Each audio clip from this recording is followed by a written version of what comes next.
Again, even more, it is the giant opportunity. It is the biggest opportunity I've ever had in my sports career. Never got a hit, except for the really nice foul ball in practice.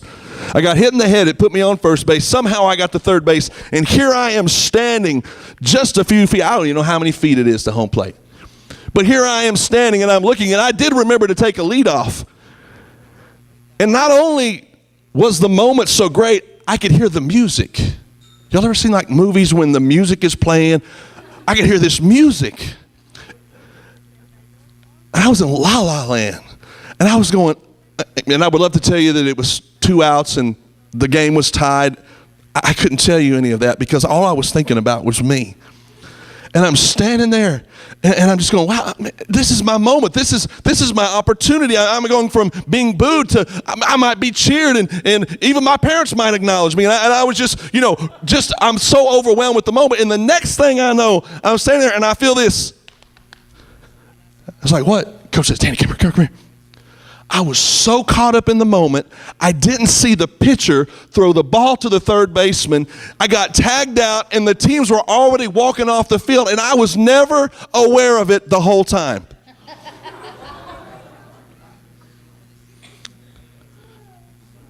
Now, you may be here say, brother, we came to church to be encouraged. I got my life all week long with stories like that, but hey, I just want to let you know that sometimes life stinks. But let you know that we have opportunities right in front of us all the time. We have opportunities to show love. Brother Marco was talking, or it was Trini just talking about the opportunity to be a witness when you're at the restaurant and tipping. And I was reminded of a story one time. We had a waitress, and I don't know what her issue was, but she was having a bad day, and she was taking it out on us. And I was a teenager in high school, and God was doing some work in my life at that time, and it was an opportunity to model Christ. And so all of my friends, for some reason, were going, man, we're not tipping her. I said, let's leave the biggest tip ever. They went, why do you want to do that? I said, because it would be a blessing to her. She's not expecting a good tip. She knows how she's treated us. She's having a bad day. And I don't remember exactly what we left her, but we left her a great tip. And then we went outside and we watched through the window as she came to the table, as she walked to the table, and she picked up that tip and just went. And she literally came outside and followed us and said, I don't deserve this tip. And we said, yes, you do. Even when you're having a bad day, we want you to know that God loves you. Opportunities on a daily basis. The story that I read this morning is a story all about opportunities. And, when I think about a giant, I have to go back to my younger days as we sat at home on Saturday night and would flip on the TV, and there was this guy by the name of Andre the Giant, who was a professional wrestler. I know none of y'all watch wrestling absolutely at all. And this guy was 7'4". I mean, he was the biggest thing ever. And literally when he would come into the ring, he was this mammoth soul, and he was ugly. The guy that was preaching this morning used the word ugly behind the pulpit. He was ugly. And he was huge, and guys would get in the ring with him, and they were just little scrawny guys, and they'd be looking up, and he would, we'd pick them up literally and ram their heads together. I mean, it was just amazing. But we were so caught up in this Andre the Giant, and when I look at this story and I think about Goliath, to understand the size and the mass of this man, he was literally 3 feet taller than Andre the Giant. He was a fighting champion. He had never lost. And we look at the situation here, and we see that this man who despises the armies of the Israelites, and he's talking bad, and he's putting them down, and all of a sudden we hear about this young man named David. Stories say he's just under 20. He may be a teenager, but it says he comes out, and he's just being a teenager. He's just doing them. He comes out, he's excited. He had the opportunity to get out of the fields as a shepherd. He was just doing what he was supposed to do. And see, if you understand about David, David was considered the least of his brothers. There were 8 brothers. And when the prophet came to find who the next in line was, he came to Jesse and he said, well, let me see your sons. And each one that he brought in, he said, no, that's not him. And these sons were muscular. These guys were athletic. And he would say, he's not that. That's not him. In fact, if you were to take all of his brothers to the NFL combine, they would all be the number 1 picks. But David wouldn't even have got a contract. He wouldn't even got a look. He was just a short little ruddy guy, and he was cute, and he had pretty eyes. Not how you want to be described if you're about to go into a battle, possibly with a giant. But David's potential and what David had to offer had nothing to do with the size of his body and the size of his stature and the size of his muscles or the size of his eyes, but it was the size of his heart. He had heart. He had something that you couldn't measure. He had something that was incredible and far. And the Bible says that he was a man after God's own heart. And so he had the heart of God. And so when the prophet came in, and actually he said, Jesse, do you have any other sons? And he said, well, I've got one. He's out in the field. And what that tells me, not only was he a man of heart, but he was had the heart of a servant, because he was doing the job that nobody wanted to do, which was a very difficult job, but working with the animal that's probably not very smart. But he cared for them. And the Bible tells us that when the prophet saw him, he said, that's the man. He's the one. And David became the one who had the opportunity to be brought into Saul's presence. And when Saul was being tormented, it was David who came in with his harp. And David could play. I don't know if David could sing, but David could play. And he would come in, and his ability to play and the anointing upon his skill brought comfort to Saul, who was tormented. You may be here today and you may not even know Christ, and you may feel tormented, but you notice that in the midst of the worship that there's comfort. Sometimes you're so uncomfortable because it's such a conflict with your spirit and where you're at. And you're looking around, why are all these people jumping up? Why are these people excited? What are they talking about? Why are they smiling so much? David, a man after God's own heart. So it says in verse 24 that the Israelites ran from him in great fear. If you look back at this text of scripture, there's a few things that really stick out to me where Goliath, he's talking to them and he said, aren't you, am I not a Philistine, and are you not the servants of Saul? Choose a man and have him come down to me. And what had happened here is, see, Saul had gotten away from God. He was no longer God's anointed. And even the enemy looked at it and said, aren't you the armies of Saul? I'm going to use a little creativity here, but even the people who don't know God know when you don't know God. Or when you walk with God and they recognize that something has changed, and something about the leader who was no longer walking with God, these are his armies. So he's saying, aren't you the armies of Saul? What do you have to offer? When the man of God up top is not serving God, his armies aren't going to be serving God anywhere. You can't give anything that you don't have.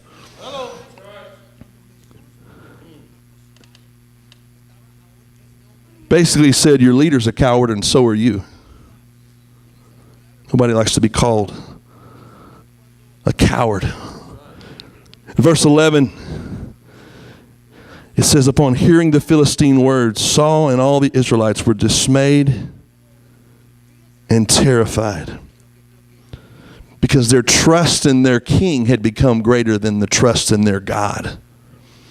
What happens when your trust in your king, your other things take the place of God. Your man cave, gentlemen, where you've got all your big television and your stereo. I don't even call them stereos anymore, but where all your stuff is, and that's where you go to camp out, or your car that you invest so much into. It's become your God. The things that have no power, we give them our attention. We invest into them. You can look at your checkbook and tell what your God is. You can look at where you invest your time, and you can tell where God fits into your life. But the trust in their king had become greater than their trust in God, and that happens sometimes because life gets hard. I would have to guess in a room with this many people in it, everyone in here is going through or has gone through something. You're in the midst of something right now that's challenging you to either trust in God or be led by that fear. It's an opportunity. It's a giant opportunity to say, you know what? In the midst of all that's going on, I still believe. I still trust God. Let me tell you, in my role as a missionary, it's not very fun. Or if I thought about it in human nature, it's not very exciting to think that I have to go raise my salary. Which means if I want a raise, I have to go raise my raise. But the way it's set up, my job is not about a raise. It's about serving and being in ministry. And I'm doing okay. My car out here is paid for. It's got a lot of miles, but it's paid for. It's running good. I'm good. I've got my health. My wife and I, we have a child, and everything's going great. But you know what? When life hits us hard, we can become so wrapped up in it. And I found out even in the last 3 weeks that I just had to say, you know what? I'm going to lay things before the Lord, and I'm just going to get out of the way. And I don't need to be kept going. Hey, God, when's that going to happen? Hey, God. Parents, remember your kids, or even today, they want to know, are we there yet?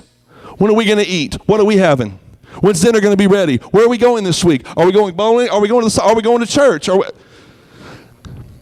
Sometimes we're like that with God. God, when are you going to answer the prayer? God, can't you tell we got the need? God, are you even here? You're all knowing, but do you know what's going on? Of course he does. The past couple of weeks, I just had to step back and just go, I've done my part. I've been faithful. Because that's all we need to do is be faithful. I had a friend, and this stuck in my head. He said, you just got to be faithful. Faithful, faithful, faithful, faithful. Faithful, faithful, faithful. Faithful, faithful, faithful. I got the message. I said, I got to be faithful, right? Faithful, faithful, faithful, faithful, faithful, faithful, faithful, faithful, faithful. Just be faithful. And I stepped out of the way. And I'm going to tell you, in the last 3 weeks, I've seen God bringing over $15,000 to the ministry. Now, that doesn't mean I'm not in need anymore. That just means that God's in control, and he knows exactly what I need. And I told my friend the other day, you know what? God knows when our finances are going to be stretched. He knows. When you pull out that check or you pull out that offering envelope and you're going, do I or don't I? And we just started doing something in our church. Pastor Marco hadn't asked me to share this, but we've begun separating the tithes and the offering. The tithe is what I'm supposed to give, because that's God's. But then we have the part where we give our offerings, where we're giving above that. And so what we do is we pass the plate and everybody gives their tithes. Then we have this little chest down front that sits here. And during worship, as God's Spirit is moving, we say, man, if you want to bring God an offering, just bring it down. Just come and worship God with your offering. Man, I'm going to tell y'all something. Everything you need is right here in the house. You may think, we got to get some more givers. We got to get some more people. Everything, all the needs can be met right here in this house. If some of you stepped up, if some of you have the giant opportunity to trust in God. You have the giant opportunity to believe that the King of Kings and Lord of Lords is going to provide. Because he's what? He's faithful. We've just got to be faithful. Faithful, faithful, faithful, faithful. Faithful, faithful, faithful, faithful, faithful. Faithful. Just be faithful. David was faithful. It says in verse 17 that Jesse sent out David to go take some food to his brothers. Now, there's a lot of translations, but if I was with certain brothers, I would say that David took some pizza out to his brothers, because it says he took some bread and he took some different things. If it was somebody in my family, I would say that he took some grilled cheese out to his brothers. But when I read something, a different translation, it basically described that he took some corn tortilla quesadillas. So where did you get that? It was hot cheese. You put all this together, that's what you get. You get a grilled cheese, you get a pizza, you get a quesadilla. Just making sure some of y'all are awake. I haven't eaten yet, so I'm very hungry. So it says that he went out and he took those things and he brought them out into the field. And David is just being where he's supposed to be. Now check that out. Sometimes we're looking for where we're supposed to be, but David was just being obedient and faithful. And he did exactly what his dad said to do. He didn't say, you might get to go out and get involved in the war. You might get to be part of it. But David was just excited about the opportunity to serve. To serve, and it says that he goes out.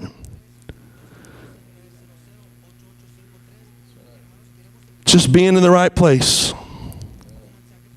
We can look at life as, this is how we had to change the dynamic of our conversation at our church.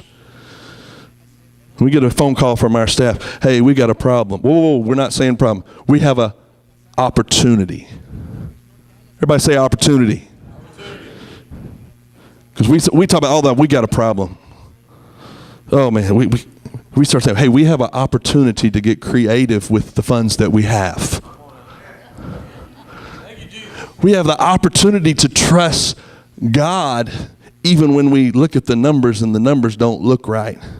I remember before I was married, and I remember I didn't have a checking account, and I'd go and I would cash my check. And I remember one time distinctly, I don't know why I'm talking about giving today. This has just got to be God. And I remember sitting there on my couch, my measly little paycheck, and I sat my money here and my bills here. And I added up all those bills and I added up all that money, and I went, this is not working. Anybody ever done that before? It's not going to work. God, maybe I shouldn't pay my tithes this week. Ooh. But that's not how I was taught. Pay your tithes first. Guys, I don't know how to tell you what happened. I paid my tithes, and all my bills did get paid. I can't explain it, but guess what? It was a giant opportunity to trust God. It looked like a giant problem sitting on my couch, but when I brought God into the picture, it changed the dynamic. There's a term that I don't know if you're familiar with this term, but when we're decorating, guys, just ignore me. I'm talking to the ladies right now. When you go into a room and you can walk in and guys will just say, the ladies may say, well, how's it looking? They go, it looks good. And they go, oh, no. We need some ambiance. We need some lighting. We need some things over here. We need this, and we need this, and we need this. And I don't know where I was going with that. I just went blank. You ever had that happen?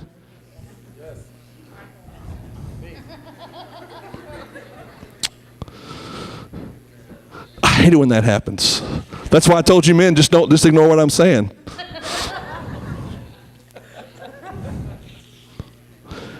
God is concerned about every aspect of our life. God is concerned about the little things. What matters to you matters to God. In this story, and I love this story, this is probably one of the greatest stories of competition in the Bible, where there's just opportunities and there's problems and there's all these things. But David walks into this and he says, hey, what will be done if somebody goes out and fights and go, what's the win here? What's going to happen? And prior to that, where he already asked that, so basically they said, you know what, man, you get all this wealth, and you get the king's daughter in marriage, and you get exempt from taxes. David was the first person who had the opportunity to be tax exempt.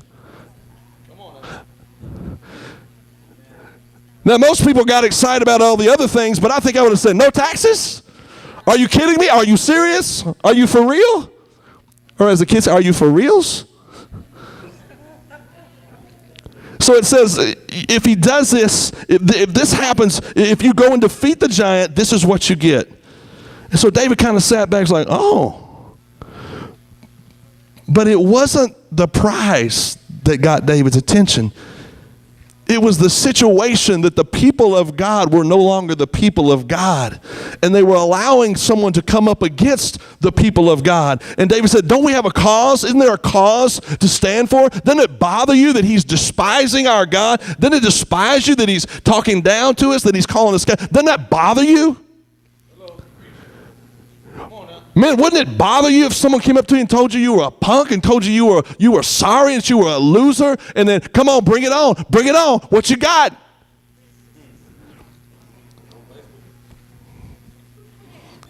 Bring it on. We always have opportunities and problems, and sometimes we don't make the right decision. I remember, and I don't know why I'm going here, but my father-in-law has an abuse problem, or has had one in the past. That God is working on him. And he abused my mother-in-law. And gentlemen, my best way to deal with that is I don't want to be in the presence of that, because I can't relate to that. I can't relate to a man who is so insecure that he puts his hands on his wife. I didn't understand that. I said, what's going on here? My wife says, well, we got to love him. You got to love him. I'll just drive you over there. She said, I think we really need to go. And I was like, okay. Because guys, if mama's not happy, what? Ain't nobody happy. If mama's not happy, you're eating out every night by yourself. The couch. So we went over there to that house. And somehow in the dynamic of the person, of this man who had done this abuse, somehow the conversation in there turned where he began to point the finger at me and put his finger in my face. Whoa, whoa, whoa, whoa, whoa, whoa, whoa. I asked my wife, I said, we need to go. It's time to go. Hey, man, when someone challenges you, that's enough. But when they're the one who's done something wrong and they're calling you out and questioning your spirituality and question whether or not you love God, hey, that's still fighting words. I told my wife, we better go. He was up in my face, man. He had his finger in my face. And I'm sitting there going, do I get so caught up in my pride and let it get to me that I have to beat up my father-in-law? And what is the win there? But I'm going to tell you, God brought something to mind that I was teaching my students who were dealing with the same situations, who were living in homes where their fathers or stepfathers were beating up their mamas, and they were having to step in. And I was having to tell them, look, you can't win that fight. You can't do it. And I remember hearing my own speech to this young man. Basically, I had to put into practice. I had an opportunity to make the right decision. I had the opportunity to just love instead of hate. I had the opportunity to trust God. I had the opportunity that when I wasn't strong enough to be a man of God, that my wife stepped up and was a woman of God. And I had to go back at some time and had to submit myself to a man who called me out. Brother Marco, we had this conversation, and Marco taught me how to love. He gave me instruction. He said, brother, you just got to love him. You just got to love him. We have to look for the opportunity to make the right decision. Giant opportunities to trust God. In verse 28, everybody still awake? David's oldest brother starts putting him down because the older brother doesn't want to be outshined by the younger brother. Don't let little brother look good. I don't know how that worked with the Jacksons because Michael was always shining.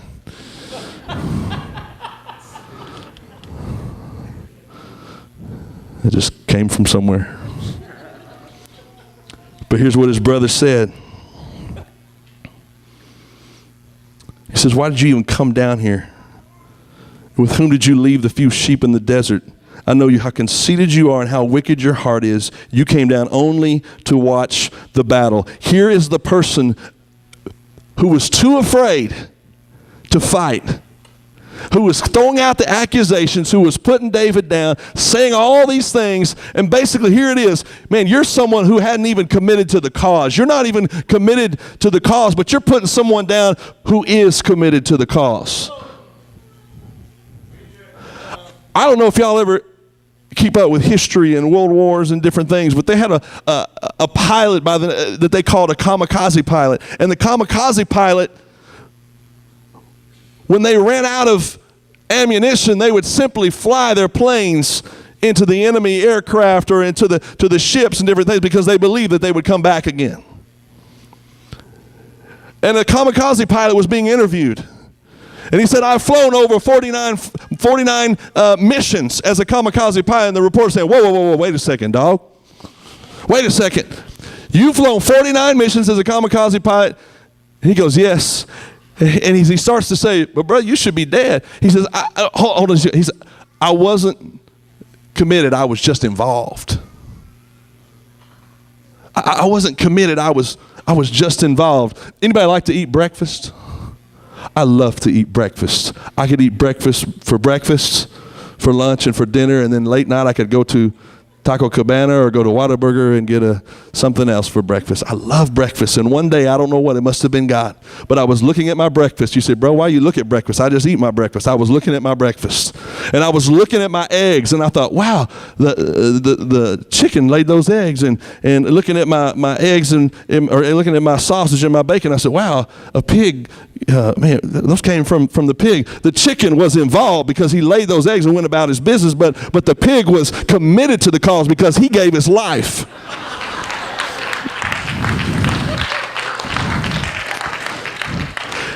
And so what we have here is a model of that same thing. All of these people who are involved in the process, they got up and they put on their uniforms and they went out to the war, but none of them were committed to go out and fight the giant because they missed the opportunity to trust God way back when they asked God for a king. And God said, okay, I'll give you what you want. Trust in him and see what happens. And here they are. They go out to war. They go out to fight. And guess what? Even the Philistines are in fear. This is a war of fear. They chose Goliath because they thought because of his size, he would scare everybody else and they wouldn't have to fight. It is just a war of fear. And the only thing that stands in the way, the only thing that's come into the picture is a little boy named David who comes out and he says to the people, he says, now look, and after his brother puts him down, he says this in verse 29, now what have I done? Can I even speak? And it says he turned away to someone else and brought up the same matter. And the men answered him as before. What David said was overheard and reported to Saul, and Saul sent for him. David goes to Saul and he says, let no one lose heart because of this man. Let no one lose heart because you know what? I'll fight him. Your servant will go fight him. And Saul said something here that is a mouthful. I love what's said in this chapter. Saul says, you are not able to go out against the Philistine and fight him. You are only a boy. Boy, I know David got fired up. But the next thing that Saul says there is incredible. He says, you can't go defeat Goliath because he's been a champion since he was young. at some point, somebody gave Goliath the opportunity to step up when he was young. And they chose him just because of his size. But here's a young man whose heart is bigger than the size of this giant. And the man who used to walk with God is no longer with God, walking with God, and he misses that opportunity. And he says, you can't, because this guy has been a champion since he was young. But he does not know that this man is about to become the champion. He does not know what he has in his presence. He doesn't recognize the anointing of God on this. He's been in his presence before. He's come and he's played, and all he sees him as is a musician. He doesn't see him as a warrior. He doesn't see him as somebody who's a giant killer. He just sees him as a little boy with big eyes and plays great music. So David steps out. And he says, your servant. After Saul says, here's Goliath's credentials. Here's what Goliath has done. Here is why he will win. There are people standing there taking bets. They're going, he's right. Goliath has been a champion since he was young. David, he just plays the guitar. Nothing against the guitar player this morning. Goliath is pretty tall, and David, he's not very tall, and he does take care of the sheep, and this guy does fight. David says, whoa. Let me tell you about my credentials. Let me tell you a little bit about myself. I can see him getting his chest all big up there and just talking. Said, man, when a lion came to take my sheep, I defeated the lion. When a bear came in and tried to take away my sheep, I defeated him. I can do this. I got this. I got this.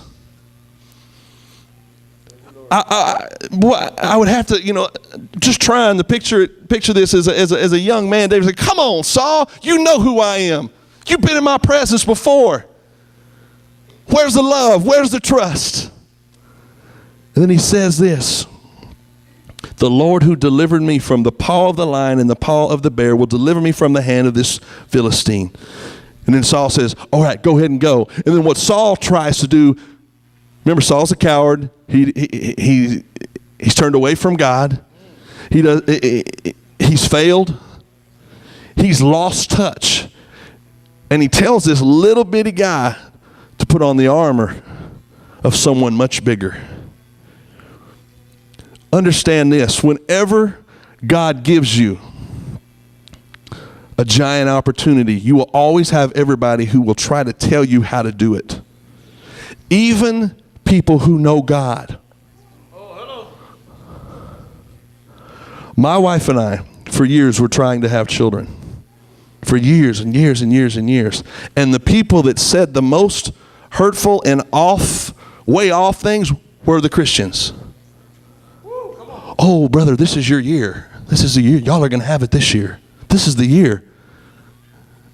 Oh, if you'll just have faith.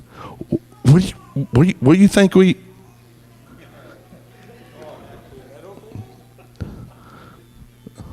I mean,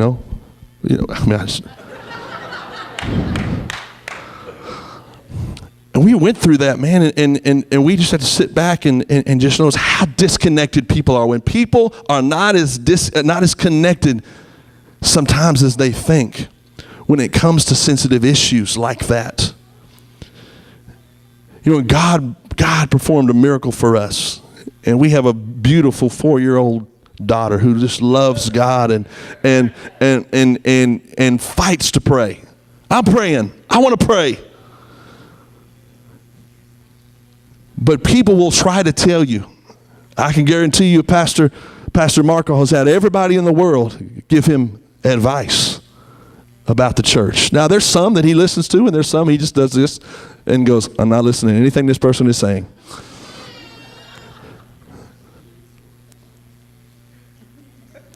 It says, David, tell Saul, I can't go in this. I can't do it your way. There's a way that I do it. There's a way that God has gifted me. There's an opportunity that God has given me, and I know how. Remember, I killed a bear. I killed a lion. I've done this before. I got this. So it says that he goes out and he gets 5 smooth stones. Verse 41 says, meanwhile, while the Philistine with his shield bearer in front of him. Now check this out. Goliath is the champion. He's 9 to 10 feet tall. What does he need a shield bearer in front of him? It's just for looks. It's simply for looks. It doesn't bring any value to the situation. There's so much going on here that doesn't make sense. Both armies are fearful. You've got a giant who's never lost. You've got an armor bearer who's probably shorter than David. Maybe the same height, walking out just for looks. And you have David, no armor, just him and God. Heart of a champion, heart after God. Slingshot, 5 smooth stones. I love this next portion of Scripture. It says that meanwhile the Philistine with his shield bearer in front of him kept coming closer to David. He looked David over. How many of you have ever been looked over? Gone to interview for a job. What can you do? People look over you and you try to evaluate what you can do simply by your outer, because what man looks on the outer, God looks at the heart. And Goliath made that mistake. He looks at him and he saw that he was only a boy and he was ruddy and handsome, and he despised him, and he said to David, am I a dog that you would come at me with sticks? And the Philistine cursed David by his gods. Come here, he said, and I will give your flesh to the birds of the air and the beasts of the field. If the bettors were standing there, I'll put my money down on Goliath. He's saying some pretty good words there. But then David says this, you come against me with a sword and a spear and a javelin, but I come against you in the name of the Lord Almighty, the God of the armies of Israel, whom you have defied. This day the Lord will hand you over to me, and I will strike you down and cut off your head. Today I will give the carcasses of the Philistine army to the birds of the air and the beasts of the earth, and the whole world will know that there is a God in Israel. All those gathered